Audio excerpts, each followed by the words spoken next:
So now that the dust has settled following Anthony Joshua's 5th round knockout defeat to Daniel Dubois, we're starting to get some questions as to what lies ahead for both men, because despite there apparently being a rematch clause in the contract, you really do have to look at the method of defeat, and therefore you have to ask the question, is a rematch even a sensible decision for Anthony Joshua? Because AJ's prior defeats to the likes of Ruiz Jr. and Usyk respectively both played out in ways that would have made the challenge of avenging those losses possibly more lucrative and maybe even more winnable. Because to give some context to it and try and delve into the mind of Anthony Joshua, after the defeat to Andy Ruiz at Madison Square Gardens, he's probably looking at it and he's probably thinking, okay, late replacement opponent. I almost took my eye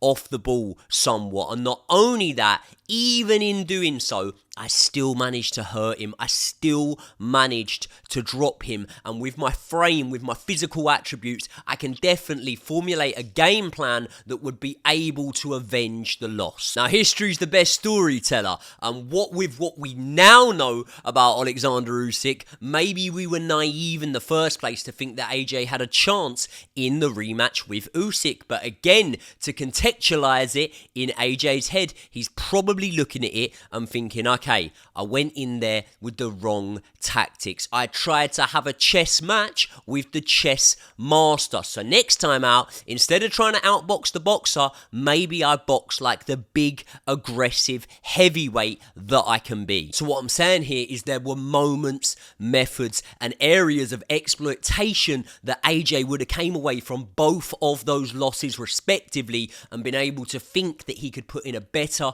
performance in the individual rematches. But what with this latest defeat to Daniel Dubois and the absolute demolition job that Dubois managed to do on Anthony Joshua, there will be so many onlookers right now saying that the exact same thing will happen if Anthony Joshua gets back into the ring with Daniel Dubois. And this is where I may shock a few of you here, because I don't think that those people would necessarily be correct in assuming that. And before you lot jump in the comments and tell me that I'm being an AJ fanboy here, as many of you actually did in my video where I broke down AJ's defeat to Daniel Dubois, I am far from an AJ fanboy. I was the one who was giving Daniel Dubois a way better chance than anyone in the media seemed to be giving him at that time. And I'm also the one that has gone against AJ in many fights and been proven wrong many times. So a fanboy of Anthony Joshua is definitely not something I am, but something I am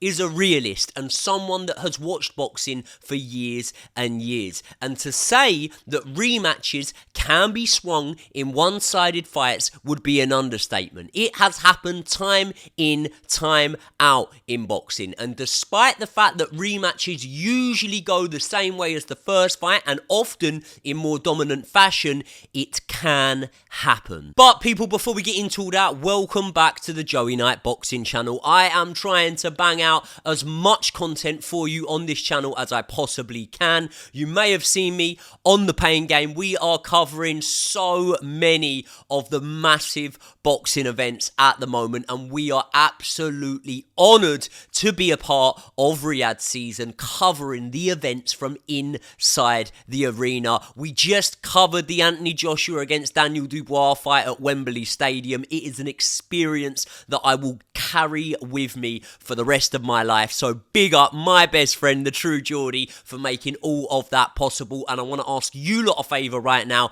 Please subscribe to the channel. Please hit the like button. It helps me out more than you can imagine, and it helps me be able to bring you guys this type of content. Let's get back into the video. So the man, the myth, the legend, Michael Benson. If you lot are boxing fans, you know who Michael Benson is. He has tweeted saying that Eddie Hearn has revealed that His Excellency Turki Al-Sheikh has told them that he wants to make the Daniel Dubois vs Anthony Joshua rematch. Hearn added that both AJ and Dubois want the rematch to take place. So if we go on that as fact, why wouldn't you want the rematch, really? Look at Anthony Joshua. He's going to be 35 in, 2 weeks' time or something like that. And I'm not saying that's old for a heavyweight, but when you look at what Anthony Joshua has done in the game, the fights he's had, the glory, the legacy that he has already left behind, I don't think a rebuilding process would be a sensible idea here. I think that the opportunity to get straight back in,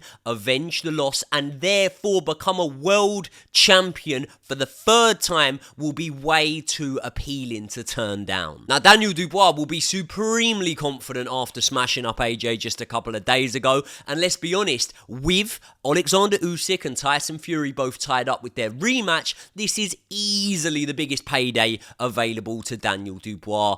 And do you know what? Even if Usyk and Fury weren't tied up with that rematch, I still think it'd probably be the biggest payday for Daniel Dubois. So it works on all fronts. But let me tell you something. Even if it didn't work on all fronts, this is the fight that they would need to take, if I'm being completely honest, because what Turki Al Sheikh has shown so far is a real ruthlessness when it comes to matching up the fighters on the Riyadh season cards. And as boxing fans, you guys, just so much as I do, should absolutely love that, because I am of the opinion that rebuilding processes are now going to be somewhat a thing of the past, at least on Riyadh season cards, you know. Barring the defeat to Tyson Fury, in which he then fought AJ straight away after, Vladimir Klitschko used to have a rebuilding process every time he lost a fight, and they would be against opponents in which he was a huge favourite. And that's great. It would have benefited him, and ultimately it would have helped his legacy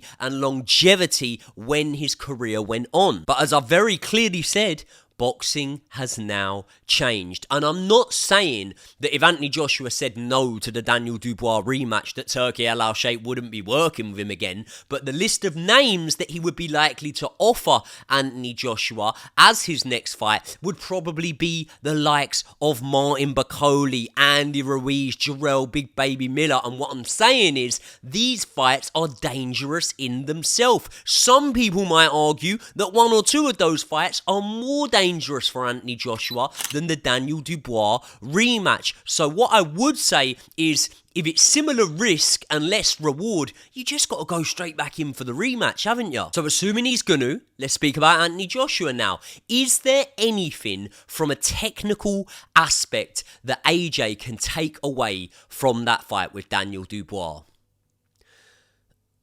Probably not, to be honest. But what I would say is, at least Anthony Joshua now has a better interpretation and a better idea of what Daniel Dubois is going to come with. Now, what you might say to me here is, well, hold on, AJ seemed to rock Daniel Dubois just before the stoppage, and you would be right. But AJ rocking a heavyweight or knocking out a heavyweight is hardly a revelation now, is it? So I don't think that from a technical aspect, there's many things, if any, that Anthony Joshua will be able to look at and go, yeah, that worked really well for me, and I am going to work to implement that in the rematch. But with the data that Team AJ now have on Daniel Dubois, and with an analytical trainer like Ben Davison at the helm, you would imagine that the prep will be prepping, and that Ben Davison will formulate the best possible game plan for the rematch. But before I give you my thoughts on how I think the rematch will go, let's speak about Ben Davison for a minute, because he came in for a lot of stick in terms of the advice that he gave Anthony Joshua in the corner. Because when the corner cam footage surfaced, there was a moment when you saw Ben Davison tell Anthony Joshua to roll the dice. And the big question is, was Ben Davison wrong to give Anthony Joshua that advice in the corner? Probably. I mean, he got flattened within about a minute of Ben Davison saying that to him. So hindsight's a beautiful thing. But what I would say is, it is no secret that Anthony Joshua throughout his career has shown that he does not have very good powers of recovery. In a nutshell, when AJ gets hit, he he usually stays hit for a couple of rounds before he can regain his feet, regain his composure, and even his confidence. When Andy Ruiz dropped Anthony Joshua, he was gone for a couple of rounds, and Ruiz, albeit maybe smothering his work at times, cuffing shots around the back of the head, he didn't give AJ a chance to recover. When Vladimir Klitschko dropped Anthony Joshua, he did make the fatal mistake of giving Joshua a chance to recover. He didn't go for the kill straight away, and once AJ got his legs back, he did manage to find that stoppage. And believe me, Vladimir Klitschko will be kicking himself to this very day for doing that. And when Usyk hurt him in that first fight, it was right towards the end of the final round. There wasn't really time to go for the kill, and Usyk hasn't always been known as a man that does go for the kill. So if we base it on the Klitschko fight, rolling the dice is probably awful advice, as had he tried to roll the dice against Klitschko, I think he would have been flattened like he was against Daniel Dubois. So the fact that AJ got through those rounds against Klitschko, weathered the storm, was maybe a little bit more defensive than he would have been, but was doing so in order to be able to recuperate, was a really, really beneficial thing for him, and that was exactly the reason, in my opinion, why he won the fight. But Vladimir Klitschko, in that moment after dropping Anthony Joshua, was not applying anywhere near the same amount of pressure as Daniel Dubois was. He was not coming forward with that double jab, he was not smothering him, and he was not using the rough tactics in close that Daniel Dubois was. So the way I see it is that Daniel Dubois was not letting Anthony Joshua off of the hook in that moment, and whether AJ rolled the dice or not, or tried to weather the storm, I honestly don't think the outcome of that fight would have been any different. For me, the writing was on the wall, because you've got to remember that Daniel Dubois is a good finisher. Daniel Dubois would have been on a euphoric high after dropping and hurting Anthony Joshua. Daniel Dubois has underrated footwork, and Daniel Dubois has an engine. I've told this story a few times now, but I'll tell it again. When I was out in Saudi Arabia for the Zhilei Zhang against, who did he fight? Deontay Wilder, and obviously Daniel Dubois was on the undercard against Hrgovic. I was going up to the gym and I was doing a bit of training myself. Daniel Dubois was in that gym doing high intensity sprints every single day until the Thursday. He might have even done them on the Friday, I just didn't see him in there, but I saw him doing them every single day until the Thursday, and it baffled me. I remember thinking, what are you doing? Like, why are you doing sprints this close to your fight? But clearly the engine he is now showing in his fights is something that shows why he is doing that, and why it gives him such confidence to be able to push the pace when he needs to. But going back to Ben Davison telling AJ to roll the dice, if you look at Daniel Dubois' fights in the past, maybe the fight with Richard Lartey comes to mind, obviously Kevin Lorena comes to mind, Daniel Dubois has had a tendency to be clipped when he is unloading the clip himself on his opponents, and Ben Davison may have looked at that and may have actually thought, as much as he might not admit it, that AJ's not winning this fight, and AJ's probably not going to work his way back into this fight through his boxing technique, because it's going to take him too long to get his legs back, and in that time Daniel Dubois will just be racking up the rounds, maybe even dropping him and continuing to pile on the pressure. So maybe when the chips are down, you roll the dice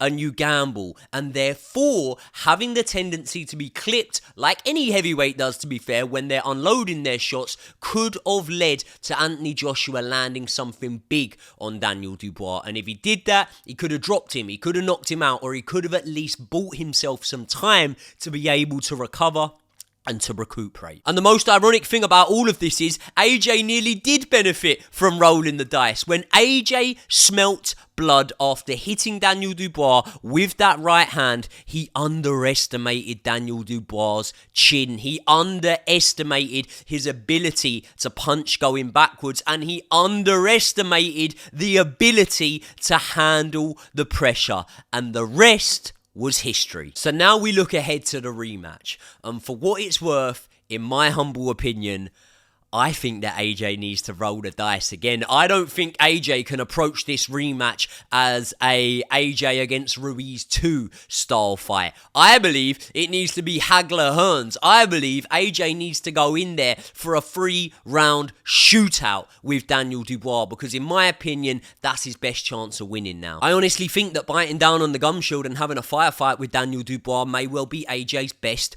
option here, because when I look at Daniel Dubois, I don't really believe that Anthony Joshua is going to have the ability to be able to outbox him for long enough to win a decision, or for long enough to stop Dubois getting to him. Dubois is showing now in his fights that not only is he able to weather storms, come through great shots like the ones that Hrgović landed on him, he is definitely able to put the pressure on, and he is able to sustain that pressure. So it's not me saying that Anthony Joshua might not have some success early on. It's not me saying that he can't win rounds with his boxing ability early on. But what I'm saying is, I don't believe over a 12-round fight he's going to be able to keep Daniel Dubois off of him. And as we saw the other night, when Daniel Dubois gets to him, Daniel Dubois is probably going to be able to finish him. And just to go off topic a little bit here, it's funny, isn't it? Because there's always narratives going into fights, aren't there? You know, there was the narrative going into the Ryan Garcia against Devin Haney fight that Ryan Garcia was off his nut and therefore he was going to get smashed all over the place. Groves not being able to compete with Carl Froch because Adam Booth had left him at the last moment. Tyson Fury's cut above his eye was definitely going to open up against Usyk. Hrgović was definitely going to beat Daniel Dubois because he had already knocked him out in sparring. And what I'm saying is, the narratives going into fights clearly mean fuck all, don't they? And the narrative going into this one was that Daniel Dubois has never been on this type of occasion. He wasn't going to be able to handle the pressure, and that proved to be a very false narrative. And that means that the narrative that Daniel Dubois will just go in there and blitz AJ again could be true, but it could also be false. AJ should look at his rematch with Andy Ruiz and take confidence from that one. He should also look at other rematches where the first match has been one-sided and then there was able to be the opportunity to avenge the defeats for the man that lost in the first fight. I look at Kovalev against the leader Alvarez, you know, Audley Harrison against Michael Sprott. British boxing fans may well remember that one. Dillian White and Povetkin, that was a more recent one. What I'm saying is, it can happen, and AJ needs to take confidence from that fact. However, after making my case and stating all of that, I'm going to completely swing here and say that I think Daniel Dubois is going to win the rematch with Anthony Joshua. I think that the confidence that Dubois is carrying at the moment is unbelievable. He is really coming of age, not only in his ability and performances, but mentally. You can tell he's really, really starting to feel more comfortable in these situations. I felt that Joseph Parker was on the best run in the heavyweight division, but now I think it's very, very hard outside of Usyk to argue with anyone but Daniel Dubois, you know. If you had told me 5 years ago that Daniel Dubois would have a 3-fight run where he beat Jarrell Big Baby Miller, Filip Hrgović and Anthony Joshua, I would have laughed at you. And I've got to give it to Don Charles, because I mentioned the fact that I stayed in the same hotel as Daniel Dubois. Don Charles was also there, and at breakfast we were speaking to him and he guaranteed us that Daniel Dubois would beat Anthony Joshua. He spoke about the fact that he had worked with Anthony Joshua for a long time, and he said that he knew the method, he knew the key to victory, and exactly what Daniel Dubois needed to do to beat Anthony Joshua. And if this was a back and forth 50-50 fight, I might have just thought, yeah, well, you know, a broken clock's right twice a day. But the fact that Anthony Joshua was beaten in the way that he was, and the fact that Daniel Dubois approached the fight in the way he was, I really do have to give credit to Don Charles in that one. Styles really do make fights. And just because I'm glazing over Daniel Dubois right now, please don't assume that I think Daniel Dubois is unbeatable. I feel like the style of AJ is one that suits very well to Daniel Dubois. However, fighters with good feet and elusive movement will give Daniel Dubois problems, as we saw with Usyk, you know. People will laugh at me, but there are fighters way below the level that Daniel Dubois is boxing at the moment that I'm not saying we get wins over Daniel Dubois, but they would give him problems. Tyson Fury would give Daniel Dubois problems. Not that I think he's a level below Daniel Dubois, by the way. This might shock you. Hughie Fury would probably give Daniel Dubois problems. I'm not saying he'd beat him. I would favour Daniel Dubois. I'm just saying that style of fighter. Joseph Parker, he has very good feet. Moses Atoma, Ajit Caballero. There are so many great matchups in the heavyweight division, and shocks should no longer be seen as shocks. I've said it once, I'll say it again. Turki Al Sheikh and Riyadh season is now teaching us all a lesson about what boxing, and more specifically heavyweight boxing, really is. Fighters will swap losses, draws and wins, and we shouldn't be that shocked by it. This is heavyweight boxing, and the attribute of power is heightened tenfold as it is in any other weight division, and that means that small adjustments can make huge differences. So don't write off Anthony Joshua in this fight, but as I say, I am going to go with Daniel Dubois. Early prediction, I am going to go with Daniel Dubois to do it once again inside 5 rounds. I really want to know what you guys think of this. Let me know your thoughts in the comment section below. Subscribe to the channel if you're not already. Smash the like button. I will see you all in the next one.